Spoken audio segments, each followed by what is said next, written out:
Capítulo 1. El depredador silencioso. El océano Pacífico se extendía como un manto oscuro bajo la luna menguante de septiembre de 1942.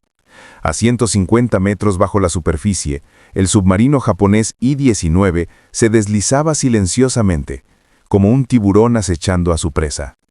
En la torre de mando, el capitán Takakazu Kinashi observaba los instrumentos con ojos penetrantes, su rostro iluminado apenas por la tenue luz roja de emergencia. Kinashi era un hombre de 38 años, veterano de numerosas misiones en el Pacífico. Su tripulación lo respetaba profundamente, no solo por su experiencia, sino por la calma sobrenatural que mantenía incluso en los momentos más peligrosos. Esa noche, sus instintos le decían que algo importante estaba por suceder. «Capitán, detectamos movimiento en la superficie», susurró el operador de sonar, teniente Nakamura, con voz tensa. «Múltiples contactos. Parecen ser buques de guerra estadounidenses». Kinashi se acercó rápidamente al operador, sus botas resonando suavemente contra el piso metálico. Las ondas del sonar mostraban varios puntos moviéndose en formación. Era un convoy importante. El corazón del capitán latió más rápido, pero su expresión permaneció impasible. «Distancia y velocidad», ordenó con voz firme. «Aproximadamente 8.000 metros, capitán. Velocidad estimada de 15 nudos. Se dirigen hacia las Islas Salomón». Kinashi cerró los ojos por un momento, visualizando la situación táctica en su mente. Este era el momento que todo comandante de submarino esperaba. Un objetivo valioso, condiciones favorables y el elemento sorpresa de su lado. Pero también sabía que un error podría significar la muerte para él y sus 42 tripulantes. «Preparar tubos de torpedos del 1 al 6», ordenó finalmente. «Subir a profundidad de periscopio. Silencio absoluto en toda la nave». La tripulación se movió con precisión militar. Cada hombre conocía su deber a la perfección. El I-19 comenzó a ascender lentamente, como un fantasma emergiendo de las profundidades. En la sala de torpedos, los torpedos tipo 95 estaban listos, cada uno cargado con 370 kilogramos de explosivo mortal. Kinashi extendió el periscopio y miró hacia la superficie. Lo que vio hizo que su respiración se detuviera. Un portaaviones estadounidense escoltado por destructores. Capítulo 2. El momento decisivo. El agua salada salpicaba contra el cristal del periscopio mientras Kinashi ajustaba el enfoque. Sus manos, curtidas por años de servicio, sostenían firmemente los controles. A través de la lente circular, podía distinguir claramente la silueta masiva del portaaviones USS Wasp, uno de los buques insignia de la flota estadounidense en el Pacífico. «Es el Wasp», murmuró Kinashi, sin apartar los ojos del periscopio. Un murmullo de excitación recorrió la torre de mando. Destruir un portaaviones enemigo era el sueño de todo submarinista japonés. El oficial de artillería, teniente Hayashi, se acercó con una tablilla en las manos. «Capitán, los torpedos están listos. Solución de tiro calculada. El objetivo se encuentra en curso constante».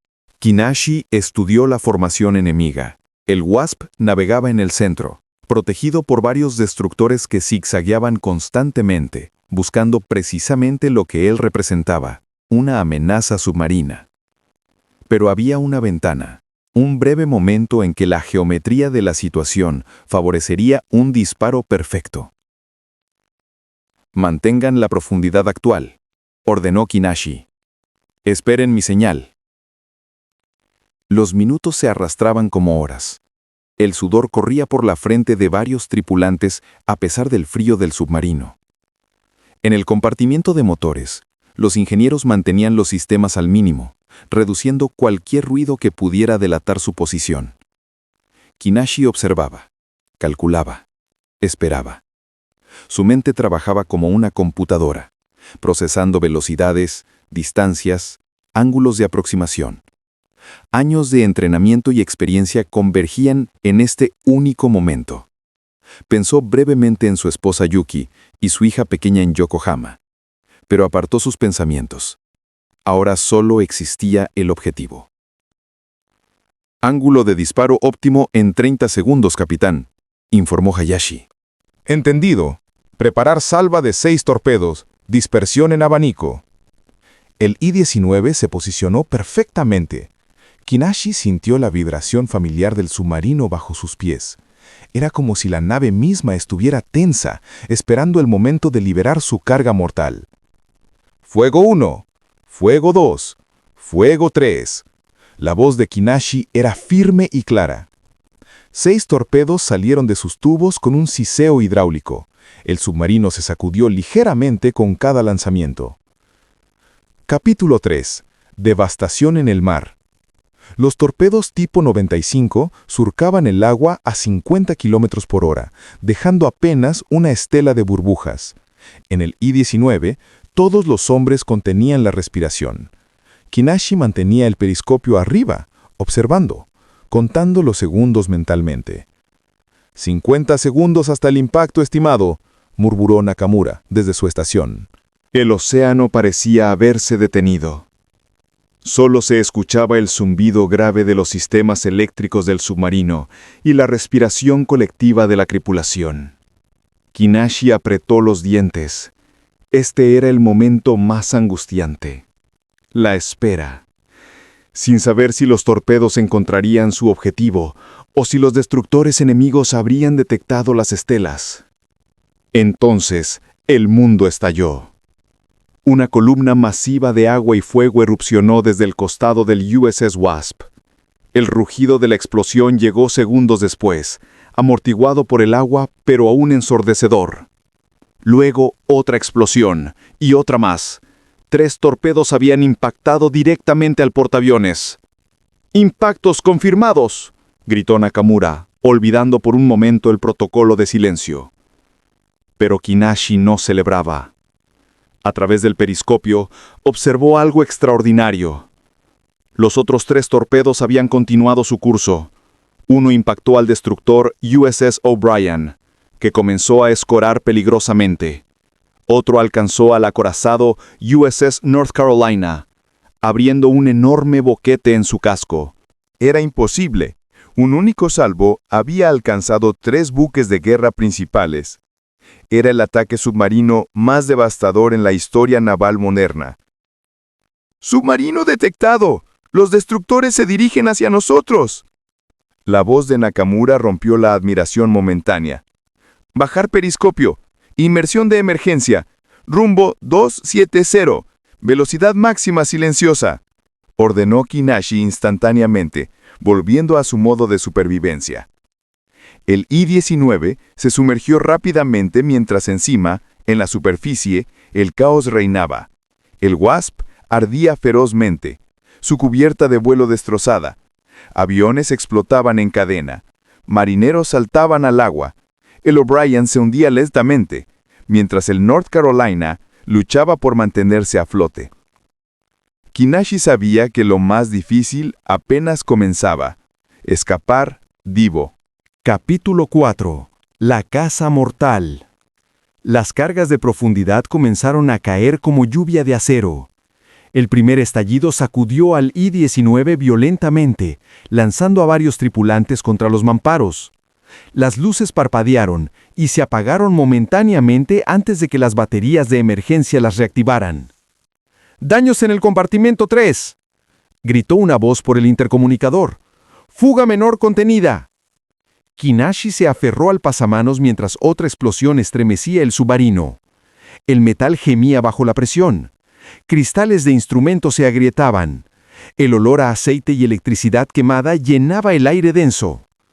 «Descender a 200 metros», ordenó con voz calmada que contrastaba con el caos circundante. «Cortar motores. Flotación neutral». El submarino descendió hacia las profundidades oscuras, más allá de la termoclina, donde el agua fría podría confundir los sonares enemigos. Arriba, los destructores estadounidenses corrían de un lado a otro, sus hidrófonos buscando desesperadamente al atacante invisible. En la penumbra rojiza de la torre de mando, Kinashi observaba su tripulación. Algunos eran apenas adolescentes, otros veteranos curtidos. Todos mostraban miedo en sus ojos, pero también determinación. Confiaban en su capitán para sacarlos vivos de esta pesadilla.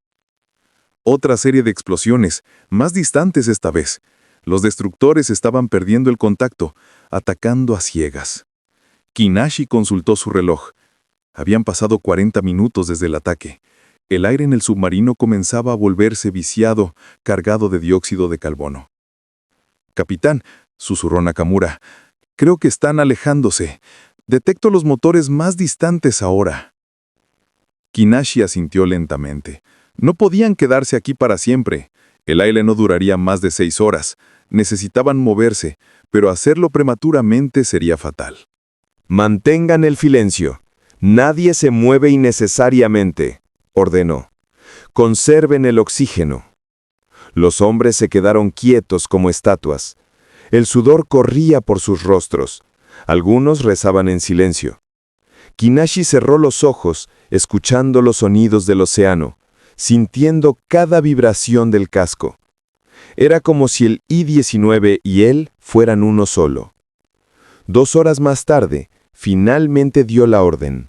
Motores eléctricos mínimos. Rumbo este. Nos vamos a casa. Capítulo 5. El regreso del héroe. 12 días después, el I-19 emergió en la bahía de Truk, base naval japonesa. La torre de mando se abrió, y Kinashi respiró profundamente el aire fresco del amanecer. A lo lejos, podía ver barcos de guerra japoneses anclados, y en el muelle, una multitud se había reunido. La noticia del ataque se había propagado como fuego. Radio Tokio había anunciado la hazaña. Un solo submarino había hundido o dañado gravemente 3 buques de guerra estadounidenses principales en un único ataque. Era una victoria sin precedentes en una guerra que había visto pocas buenas noticias últimamente para Japón. Cuando el I-19 atracó, oficiales de alto rango esperaban en el muelle. El almirante Shimizu, comandante de la 6ª Flota de Submarinos, subió personalmente a bordo para saludar a Kinashi y su tripulación. «Capitán Kinashi», dijo el almirante, con lágrimas en los ojos, «ha logrado lo imposible. Ha dado esperanza a nuestra nación». Kinashi se inclinó respetuosamente. «El honor es del I-19 y su tripulación, almirante. Cada hombre cumplió con su deber impecablemente». Los tripulantes fueron recibidos como héroes. Se organizaron ceremonias, se otorgaron medallas. Kinashi fue promovido y condecorado personalmente por representantes del emperador. Periódicos publicaron su fotografía en primera plana. Niños en todo Japón jugaban a ser el capitán Kinashi y el legendario I-19. Pero esa noche, solo en su camarote temporal, Kinashi miraba por la ventana hacia el océano oscuro. Pensaba en los marineros estadounidenses que había enviado a las profundidades, hombres como él, con familias, sueños, esperanzas. La guerra no tenía ganadores reales, solo supervivientes. Tocó la fotografía de su familia que llevaba siempre consigo. Su hija había crecido durante su ausencia. ¿La reconocería cuando finalmente regresara a casa? Si es que regresaba. Al día siguiente recibió nuevas órdenes. El I-19 zarparía nuevamente en 2 semanas. El Océano Pacífico era vasto y la guerra estaba lejos de terminar. Kinashi aceptó las órdenes sin vacilar. Era su deber, su destino.